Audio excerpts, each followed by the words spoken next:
নমস্কার বন্ধুরা, তোমরা সকলে কেমন আছো? আমি তো ভালো আছি।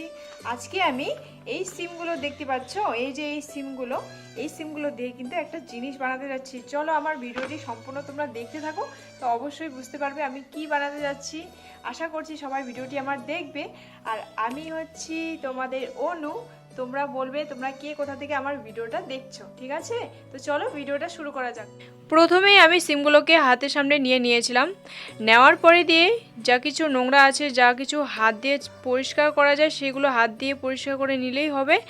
আর তারপরে আঁশগুলো যে আছে সাইড দিয়ে, ওই আঁশগুলোকে সুন্দর করে ফেলা সত্ত্বেও দেখো আর একটু একটু করে রয়ে যায় সাইড দিয়ে, ওইগুলোকে কিন্তু আবার আমি ফেলে দিচ্ছি সুন্দর করে। একে একে করে সিমগুলোকে কিন্তু যেইভাবে কাটছি 2-3 টুকরো করে, তো সবগুলো এইভাবেই কিন্তু কেটে নিচ্ছি।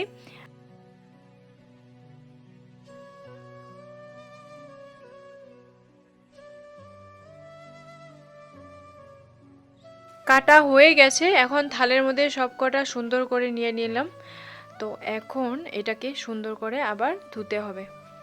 সুন্দর করে গামলার মধ্যে একটুখানি জল নিয়ে ভালো করে ধুয়ে নিয়ে এগুলোকে এখন একটুখানি ভাপে বসাতে হবে। যেহেতু কড়াইটা বসিয়ে দিয়েছিলাম, কড়াইটার মধ্যে একটু হালকা জল দিয়ে এতে একটু 5 মিনিটের মতন ভাপিয়ে নিব একটুখানি নুন দিয়ে। তো এটা এখন ঢেকে দিচ্ছি। একটু পরেই ঢাকনাটা ওঠানোর পরেই আমার ভাপানো হয়ে গেছে। তো সিমগুলো কিন্তু একে একে করে এখান থেকে এখন গরম জল থেকে মানে ভাপিয়ে রাখা জলটার থেকে আমি কিন্তু এখন উঠিয়ে নিচ্ছি। এগুলো বেশি করে সিদ্ধ করা যাবে না। তারপরে নামিয়ে নিয়ে গরম জলটা ফেলে দিয়ে এর মধ্যে রিফাইন তেল একটুখানি দিয়ে এগুলোকে কিন্তু ফ্রাই করে নিচ্ছি। চাইলে অনেকে আছে যে ফ্রাই করে না, এটাকে তাওয়ার মধ্যে সেঁকে নেওয়া যায়। আমি কিন্তু একটু ফ্রাই করে নিলাম এর মধ্যে। আর তারপরে কড়াইটা কালো হয়ে গেল, কড়াইটার মধ্যে দিয়ে দিলাম একটুখানি তেলটা দেওয়ার পরে দিলাম কালো জিরা ফোড়ন।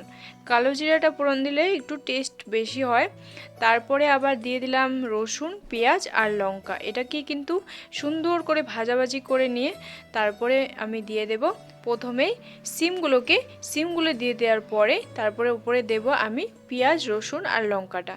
তারপরে এখানে দেওয়ার মধ্যে আছে এখন একটু ধনেপাতাটা দেওয়ার পরে এখানে দেব একটুখানি নুন।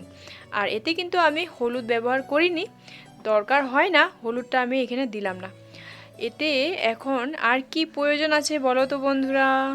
আমার কিন্তু আজকের এই রেসিপি মানে এই সিমের চাটনিটা মানে সিম ভর্তা যাই বলো না কেন তোমরা, এটা কিন্তু আমার তৈরি হয়ে গেছে। তোমরা যদি একবার এটা গরম ভাতের সাথে খেতে চাও তো অবশ্যই একবার বানিয়ে দেখতে পারো। খেতে কিন্তু দারুণ টেস্ট, মানে একদম অসাম যাকে বলে।